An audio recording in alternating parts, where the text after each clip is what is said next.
Bonjour à tous les membres et amis de Ticos. Je m'appelle Vincent, je suis l'un des anciens de Ticos et je suis heureux de commencer notre culte d'aujourd'hui avec vous. Ce matin, je souhaiterais remercier tout particulièrement Rebecca Elling qui a préparé la louange et qui nous guidera dans la louange dans quelques instants, Charles qui nous donnera le message, Caroline qui traduit et Oscar qui a monté la vidéo que vous êtes en train de regarder.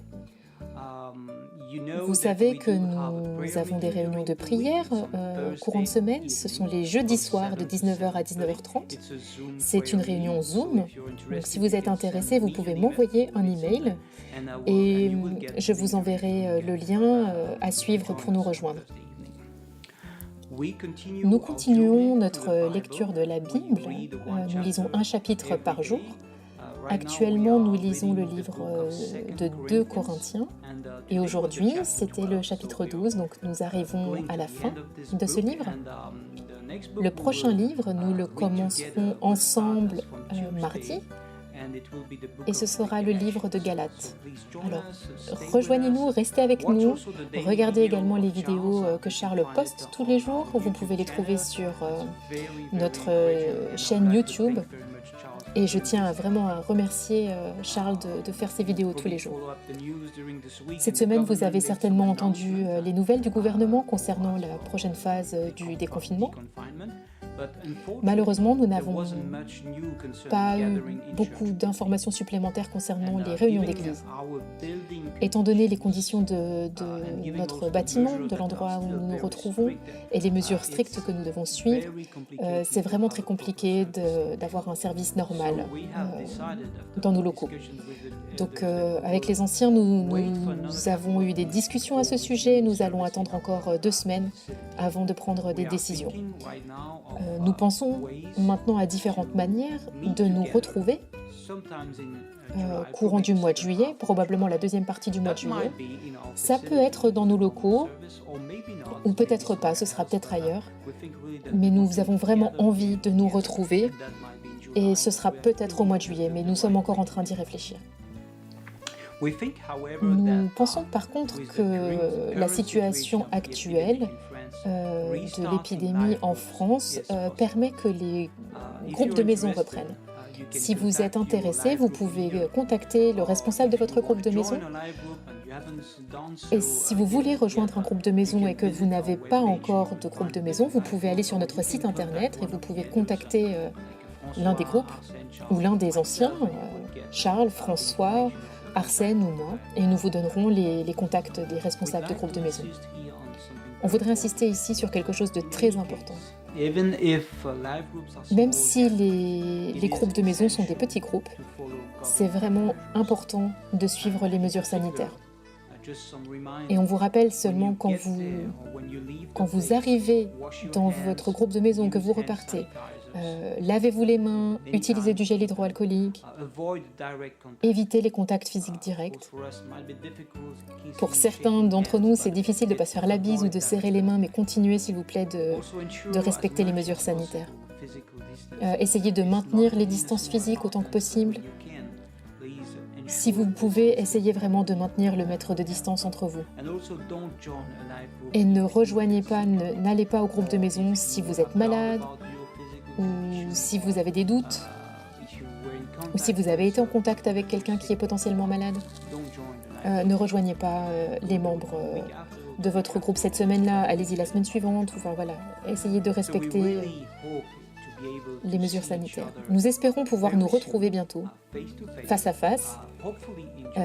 Nous espérons vraiment que ce soit en juillet. Pour l'instant, je passe la main à Rebecca qui va nous guider dans la louange. C'est ton tour, Rebecca.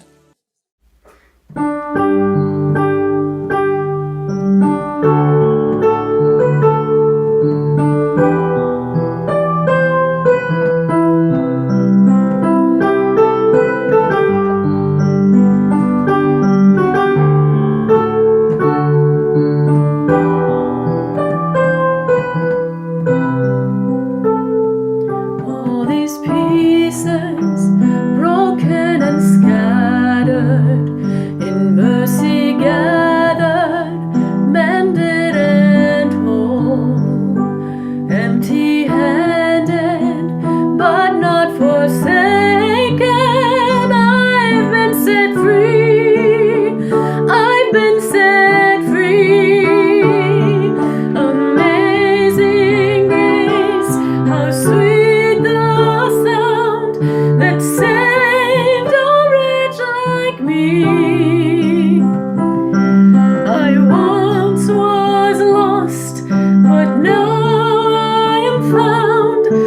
blind, but now I see. Oh, I can see you now. I can see the love in your eyes, laying yourself down, raising up the broken to life.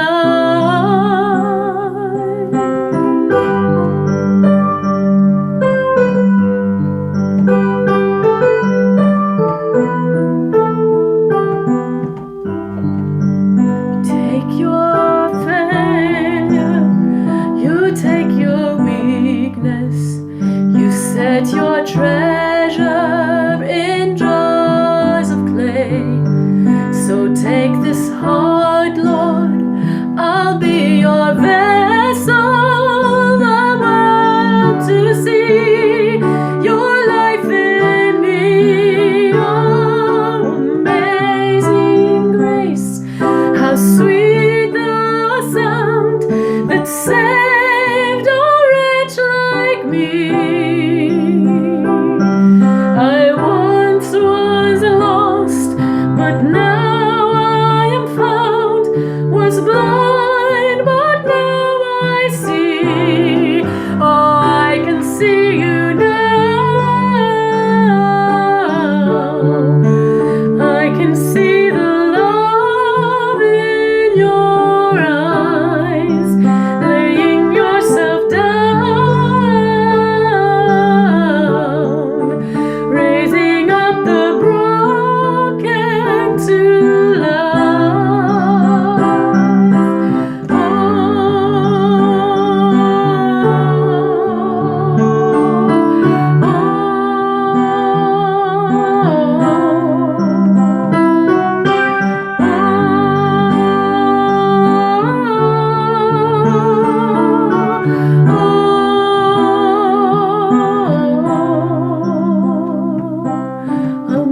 Amazing grace, how sweet the sound that saved a wretch like me. I once was lost, but now I am found, was blind, but now I see. Oh, I can see you now. I can see your love in your eyes, laying yourself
light that fall restore my way. I yield my flickering torch to thee.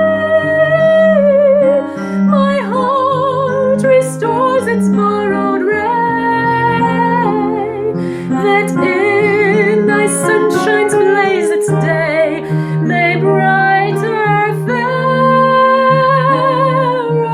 be.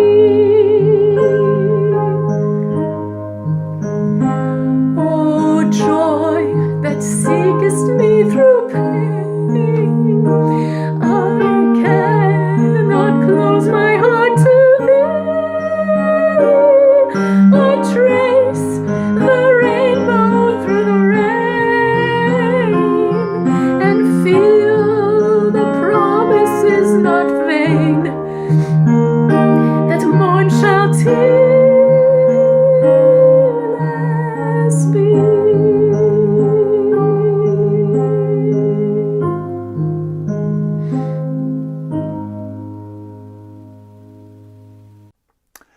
Well, Rebecca, thank you for leading us in worship today. Rebecca, merci de nous avoir guidés dans la louange ce matin et de nous avoir partagé ton cœur. Nous savons que tu as traversé un temps d'épreuve avec le décès de ton grand-père et nous avons prié pour toi. Merci de partager l'écriture et des chants de louange avec nous aujourd'hui. Nous souhaitons également remercier Caroline qui traduit, Vincent qui a introduit ce culte et Oscar qui s'est occupé du montage.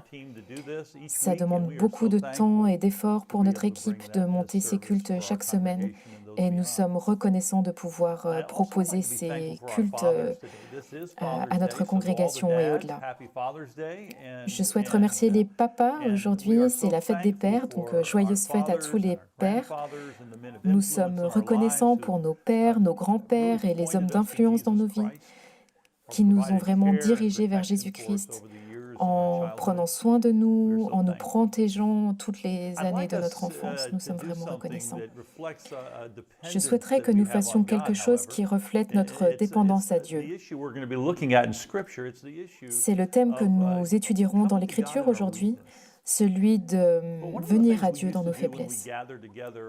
L'une des choses que nous avons l'habitude de faire quand nous nous retrouvons le dimanche matin, c'est de prendre un temps particulier de prière pendant le service, quand nous sommes tous ensemble.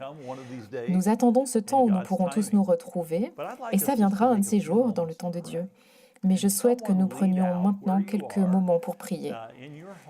Que, où que vous soyez, que quelqu'un guide ce temps de prière. Je vais vous demander de garder les yeux ouverts parce que je vais vous partager des thèmes de prière sur l'écran toutes les quelques secondes. Et je vous invite à prier. Priez comme l'Esprit Saint vous invite à prier, mais peut-être que ces thèmes peuvent vous être utiles.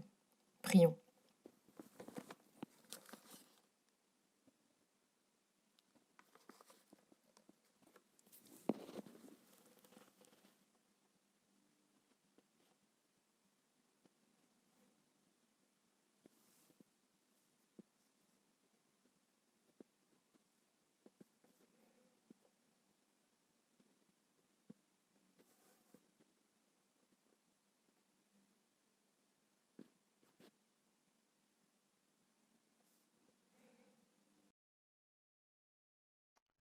Père Céleste, nous prions que tu nous guides dans ta vérité aujourd'hui alors que nous étudions la parole ensemble. Puissions-nous étudier dans la puissance de l'Esprit Saint et pour la gloire de Jésus-Christ, et lui seul. Dans ton nom, Seigneur Jésus. Amen. Alors que nous venons aujourd'hui pour être dans la parole de Dieu, nous sommes au chapitre 12 de 2 Corinthiens et demain nous terminerons notre lecture quotidienne de 2 Corinthiens et nous continuerons à le faire. Nous avons vu que nos vidéos quotidiennes vous aidaient et nous apprécions que JB les traduise tous les jours. C'est une charge de travail pour lui. Et à partir de mardi, nous commencerons Galates. La seule chose que nous changerons, c'est que nous étudierons 5 jours par semaine, donc 5 vidéos quotidiennes, et nous n'en aurons pas le samedi. Nous vous donnerons une pause et nous vous encouragerons à lire peut-être un psaume le samedi ou quelque chose d'un petit peu différent du Nouveau Testament pour que vous ayez un petit peu de variété dans votre lecture de la Bible.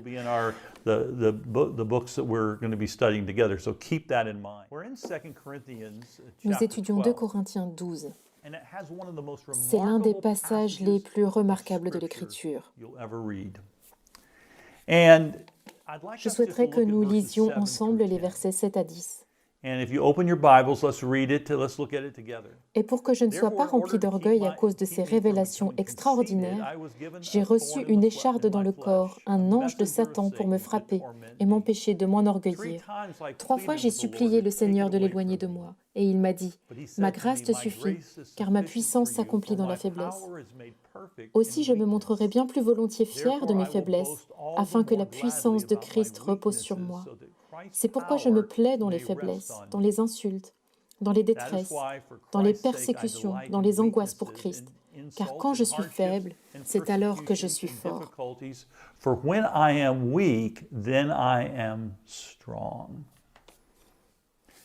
C'est un passage remarquable. Vous pouvez peut-être vous dire, alors le jour de la fête des pères, alors que nous parlons de la force des pères, de cette force masculine à laquelle tu veux que nous regardions et tu prêches sur la faiblesse? Vraiment, c'est parce que Dieu retourne les valeurs du monde, de ce qui est important et de ce qui ne l'est pas, de ce qui doit être valorisé ou non. La situation qui a amené Paul à écrire ceci, c'est qu'il était attaqué par les faux enseignants.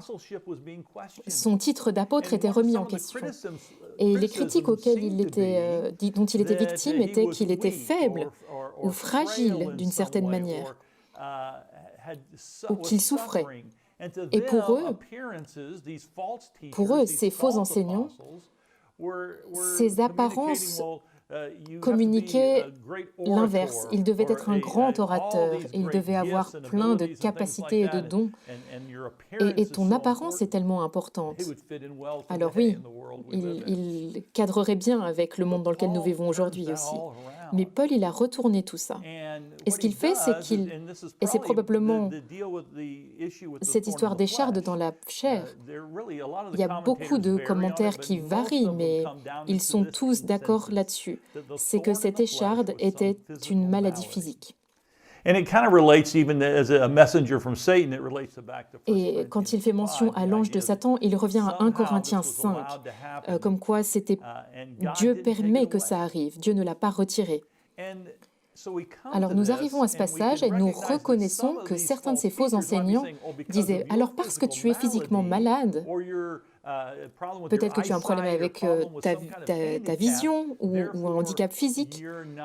Pour ces raisons, tu n'es pas un bon apôtre, tu n'es pas fort. » Ce que Paul fait en disant « La grâce de Dieu est bien plus évidente dans mes faiblesses, dans ma capacité d'endurer, dans ma souffrance, mais en même temps dans la joie aussi que j'ai à vivre pour Jésus. » Alors nous devons comprendre que ça a l'air tellement illogique dans notre monde aujourd'hui, mais la logique de Dieu retourne notre logique du monde. Revenons au chapitre 4, où il dit au verset 16 que notre être extérieur se détruit, mais que notre être intérieur se renouvelle de jour en jour. Au verset 7 du même chapitre, ces vases d'argile peuvent révéler la gloire de Dieu. Notre corps fragile est une réalité à laquelle nous faisons face. Et les capacités diminuées ou la souffrance, pour plein de raisons. Ça arrive pour plein de raisons, mais voici ce que Paul a expérimenté. La vision céleste, où il montait aux cieux, et il a vu tellement de choses. Et donc, il y a plein de raisons pour lui de se vanter, mais au lieu de ça, il reconnaît sa faiblesse, qui lui permet de rester humble. Nous avons tendance à nous reposer sur les expériences du passé. Je me souviens du jour où j'ai fait ça, ou quand j'ai accompli ça, ou quand j'ai eu cette grande expérience spirituelle. Mais Dieu ne veut pas que nous nous reposions sur des expériences passées. Il veut que nous avancions et que que nous rencontrions Jésus encore et encore dans la puissance de l'Esprit Saint. Il veut que ce soit frais. Alors nous venons à lui et nous venons avec cette idée que dans nos faiblesses, nous sommes forts. Une demande de guérison ou de soulagement n'a rien de mal. Nous devons venir à Dieu pour avoir la guérison. Et Paul le dit, je suis venu 3 fois. J'ai demandé 3 fois à Dieu de me libérer. Et ce n'est pas quelque chose de mauvais. Mais ce que nous apprenons, c'est que quand il ne nous guérit pas ou ne nous libère pas de manière miraculeuse, nous continuons et nous vivons miraculeusement chaque jour avec une dépendance profonde à Dieu. Alors je crois que c'est tellement important pour nous de voir ça. C'est ce qui a permis à Paul de rester humble et dépendant, ce qui n'est pas facile pour nous en tant qu'adultes. Les enfants y arrivent. C'est pour ça que nous devons venir comme des enfants à Dieu pour être dépendants. Nous apprenons très tôt à devenir indépendants, mais dans nos vies spirituelles, nous devons être vraiment dépendants de Jésus-Christ. Alors nous venons et nous découvrons sa force dans notre dépendance, dans notre faiblesse. Si vous voulez connaître la puissance de Dieu, vous devez connaître votre besoin de Dieu. Notre indépendance nous rend aveugles à sa puissance, alors que notre dépendance nous révèle la puissance de sa présence. Mais pour cela, nous devons comprendre la révélation de ce passage. La première chose que nous devons comprendre, c'est que quand nous reconnaissons sa force, sa puissance, que sa puissance est tout ce dont nous avons besoin et que celle-ci est la plus visible dans nos moments les plus difficiles, dans nos faiblesses. Ma grâce est suffisante pour toi, car ma puissance s'accomplit dans la faiblesse. Verset 9. Sa puissance est tout ce dont nous avons besoin. Et elle se révèle dans nos moments les plus difficiles. Pour nous, ce que cela signifie, c'est que sa grâce est complète et suffisante pour tous nos besoins, pour tout ce à quoi nous faisons face, pour tout ce que nous endurons dans chaque situation. Il dit « Ma grâce te suffit ». Ses ressources de puissance, de présence, de provision continue, nous ne la méritons pas, c'est la grâce, mais elle pourvoit complètement et parfaitement pour tout ce à quoi nous ferons face dans la vie. C'est ce qu'est la grâce. Alors nous venons à lui en sachant qu'il pourvoit. Sa grâce suffit. Et quand nous disons que sa grâce suffit, nous disons que c'est exactement ce dont nous avons besoin et donc donné de manière parfaite pour répondre à nos besoins dans la situation que nous vivons. Plutôt que de retirer l'écharde, Dieu pourvoit en grâce pour le soutenir à travers l'épreuve, dans l'épreuve, dans la souffrance, mais avec puissance. Dieu voit ce dont nous avons besoin et il sait comment nous en délivrer et quoi nous donner. Ça suffit. Ma grâce te suffit. Ma grâce te suffit. Donc c'est personnel, elle te suffit à toi, c'est parce qu'il t'aime. La comparaison avec les autres, nous comparer les uns aux autres ne nous aide pas, parce que Dieu nous connaît, nous, c'est personnel, il nous donne ce dont nous avons besoin pour ce qu'il se passe dans notre vie. C'est quelque chose de très personnel. Il nous prend là où nous sommes, tels que nous sommes, dans ce que nous sommes. Et ça, c'est important pour nous de comprendre que Dieu te voit là où tu es maintenant. Christ comprend la souffrance, il la connaît, il comprend la faiblesse. Il est venu sur terre dans un corps humain. Il est venu dans un corps humain alors qu'il était Dieu.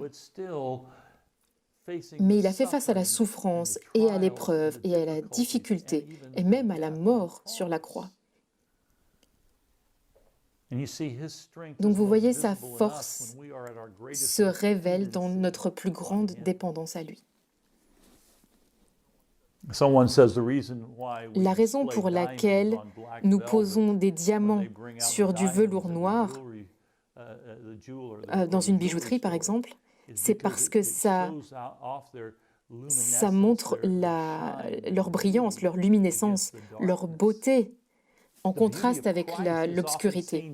La beauté de Jésus, on le voit le mieux, pas dans nos succès, pas quand tout va bien, quand tout est doux. Jésus, on voit le mieux Jésus en contraste avec l'obscurité. C'est pareil pour les étoiles. Les étoiles, on les voit le mieux quand tout est obscur, quand tout est sombre. C'est là qu'elles ressortent le plus. Donc c'est son rappel pour nous. Il brille le plus fort quand nous vivons des moments de grande dépendance à Jésus. Nous devons aussi comprendre et nous devons reconnaître et réaliser que quand nous reconnaissons, que reconnaître nos faiblesses est essentiel pour faire l'expérience de sa puissance. Il continue à la suite du verset 9 en disant « Aussi je me montrerai bien plus volontiers fier de mes faiblesses afin que la puissance de Christ repose sur moi. » Alors il reconnaît, en se vantant, il reconnaît ses faiblesses. Et c'est pour ça que c'est reconnaître ses faiblesses pour faire l'expérience de la puissance de Christ, pour que la puissance de Christ repose sur lui. En fait, ce qu'il dit, c'est « Je me vante des choses qui permettent de faire connaître Dieu, qui le mettent en valeur, qui le mettent en avant. » Comment peux-tu faire ce que tu fais? Comment peux-tu prêcher ce message? Comment peux-tu agir de cette manière qui honore Christ? En général, les gens se vantent de leur succès, de ce qu'ils ont accompli. Se vanter de ses faiblesses, c'est pas courant dans notre monde aujourd'hui. Et ce n'était pas le cas non plus, à cette époque-là. « Hé, attends, viens, je te parle de mes faiblesses. Je vais te parler de mes échecs. » Non, c'est mes succès. Mais ce qui se passe, c'est que... Et c'est exactement ce que faisaient aussi les faux enseignants.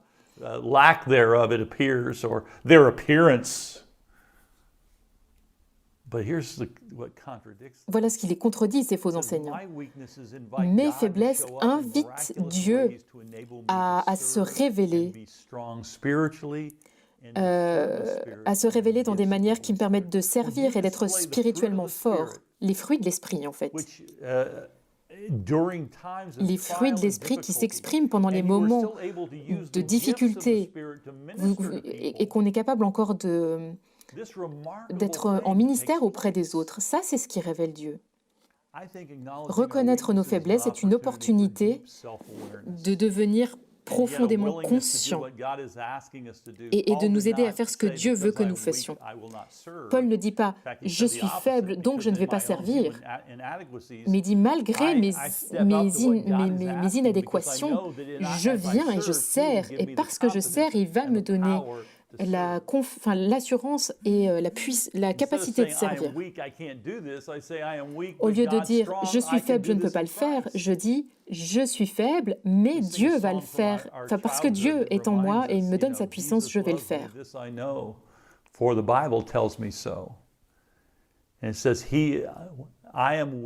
Je suis faible et il est fort. C'est comme dans le chant Jésus même, je le sais, c'est la Bible qui le dit. Nous devons venir et le comprendre. Nous devons venir et reconnaître notre besoin. Nous devons avoir conscience et être capable de dire « je sais que j'ai besoin de Christ ». Nos faiblesses sont des opportunités de révéler la grâce de Dieu en disant au verset 10 « C'est pourquoi je me plais dans les faiblesses, dans les insultes, dans les détresses, dans les persécutions, dans les angoisses pour Christ, car quand je suis faible, c'est alors que je suis fort. Ce qui est dit dans ce verset, c'est ceci. Plutôt que de les voir comme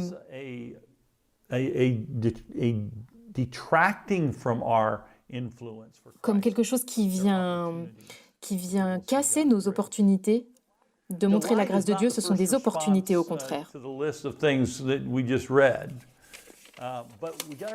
Il parle aussi de se plaire dans ses faiblesses. Alors, en sortant de la souffrance physique, il parle aussi des épreuves et de la persécution et de tout ça, toutes les difficultés du monde, toutes les difficultés que nous traversons. Et la clé de tout ça, c'est pour Christ, pour l'amour de Christ. Je me plais à. Je n'y prends pas plaisir. Il a demandé 3 fois à être délivré, donc il n'y prend pas plaisir. Mais il se plaît dans l'opportunité que c'est pour Christ de se révéler à travers l'épreuve. La liste s'allonge. Ça peut être économique, physique, externe, persécution, des critiques destructives, des mots qui sont donnés pour faire mal, même parfois des amis qui nous font du mal. Il y a des gens qui font volontairement du mal à d'autres. Toutes ces catégories de souffrance et d'épreuves, nous y faisons tous face. Aucun de nous n'est immunisé contre ça. Mais se plaire signifie que nous voyons ces difficultés comme une opportunité. Alors cherchons des exemples bibliques. Paul et Silas qui chantent en prison, qui chantaient des louanges alors qu'ils étaient enchaînés, ou David qui est caché dans une grotte et qui écrit les psaumes. Le meilleur exemple de tous, c'est Jésus sur la croix, qui pardonne et qui témoigne à l'homme qui est crucifié à côté de lui et qui lui promet qu'aujourd'hui même il sera avec lui dans le ciel. Vous voyez l'opposé de ce qui est attendu dans ces situations. Au lieu de se plaindre et d'être amer, c'est regarder à la provision de Dieu, à la délivrance de Dieu dans ces difficultés. J'ai raconté il y a quelques mois cette histoire. Quand j'ai rendu visite à la sœur de Myriam à l'hôpital, que c'était un moment vraiment très difficile et que je suis venue pour lui donner une parole d'encouragement en tant que pasteur, pour lui apporter un peu de légèreté. Et pendant que j'étais là, c'est elle qui a eu une parole de Dieu pour moi. Et au lieu que ce soit moi qui l'encourage, c'est elle qui m'a encouragée. Elle souffrait, mais Dieu l'a utilisée pour me bénir. Et dans sa faiblesse, elle m'a béni. Dans sa faiblesse, Jésus-Christ s'est révélé, il est rendu fort pour qu'elle puisse voir et que je puisse voir sa présence. Et je peux vous dire cette histoire pour que vous puissiez vous réjouir et voir cette présence aussi. Elle a écouté l'Esprit Saint.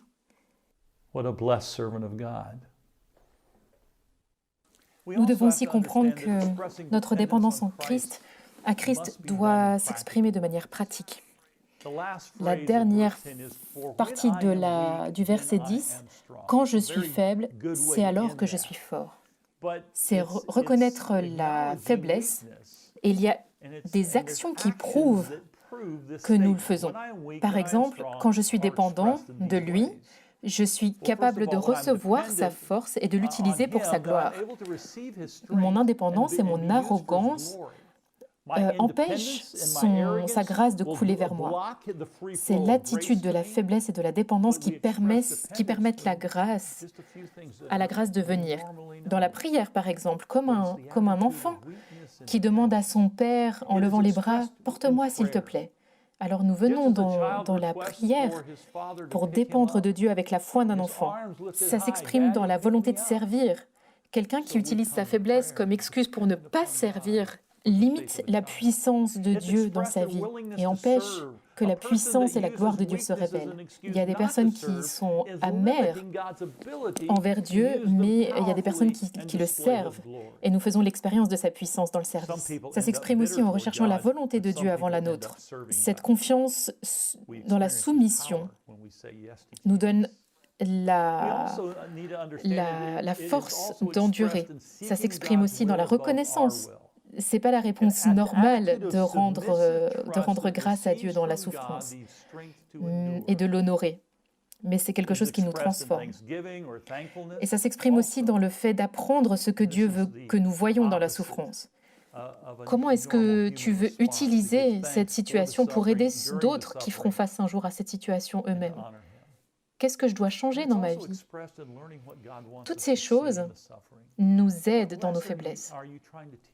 Quand nous reconnaissons que ces pratiques, je dépends de toi, Seigneur. J'ai besoin de toi. J'ai besoin de ton aide. Et ça dit, je regarde à Dieu, je me repose en lui, je le remercie, je me vante de Christ. Je vous ai déjà parlé de cette prière que mon père avait priée, et j'ai retrouvé cette carte, et j'ai trouvé cette prière après qu'il meure. Et je ne sais plus si je l'avais partagée sur l'écran ou pas, mais je vais vous la partager aujourd'hui. Mon père s'est battu contre le cancer pendant 8 ans. Il a essayé toutes sortes de traitements. Nous avons prié pour lui, il n'a pas été guéri. Et après sa mort, j'ai trouvé cette prière sur son bureau, écrite sur une carte. Et voici ce que ça dit. Comment dois-je vivre les derniers chapitres de ma vie? Je ne veux pas entrer dans les cours du paradis comme un étranger. Je veux trouver dans cette vie l'intimité et la compagnie de l'Esprit Saint qui m'encouragera et qui me soutiendra. Pardon. Qui me soutiendra dans ma citoyenneté dans le royaume de Dieu.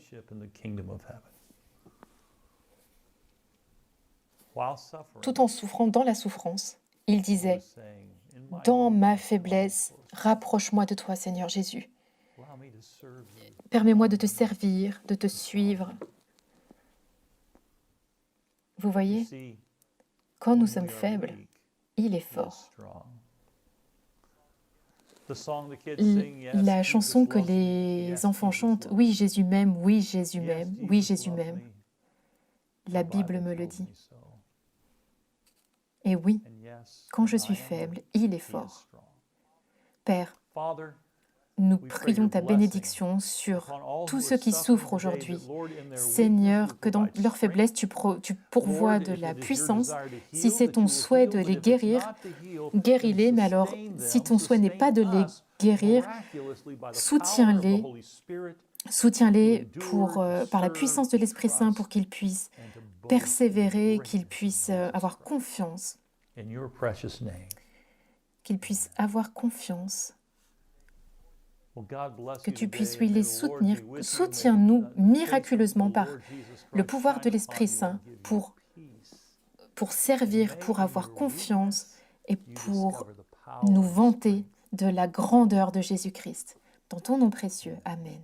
Que Dieu vous bénisse aujourd'hui, que le Seigneur soit avec vous, que le visage de Jésus-Christ brille sur vous et vous donne la paix, et que dans vos faiblesses, vous puissiez découvrir la puissance de Dieu. Amen. Bon courage en Christ. À bientôt.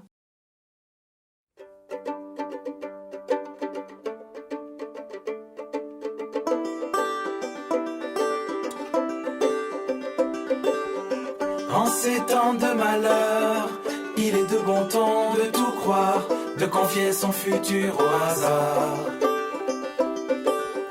Éviter les trottoirs, aux échelles qui font peur, histoire de chasser nos heures noires. Et l'on prie un ciel anonyme pour que demain existe encore et nous donne un autre essor. Vers un espoir, un alcool fort, pour que dorme un peuple en déprime et déterre enfin son trésor. Sans penser que pour bons et mauvais, par ta grâce fidèle, le soleil jamais n'oublie de se lever quand le doute est cruel, les yeux levés ciel. Je ne crains rien, car mon cœur est en paix. J'ai confié mon destin à celui qui le garde et promet d'être à mes côtés et caché par sa main. Je suis à l'abri, je ne crains rien.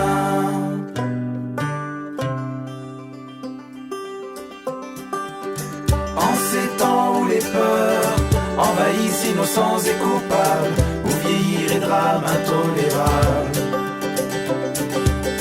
colmatés par des fables, nos rides pour offrir un bonheur qui ne durera qu'une poignée d'heures. Sans penser que pour bons et mauvais, par ta grâce fidèle, le soleil jamais n'oublie de se lever. Quand le doute est cruel, les yeux levés au ciel, je ne crains rien, car mon cœur est en paix. J'ai confié mon destin à celui qui me garde et promet d'être à mes côtés et caché par sa main. Je suis à l'abri, je ne crains rien. Mon cœur est en paix. J'ai confié mon destin à celui qui me garde et promet d'être à mes côtés et caché par sa main. Je suis à l'abri, je ne crains rien.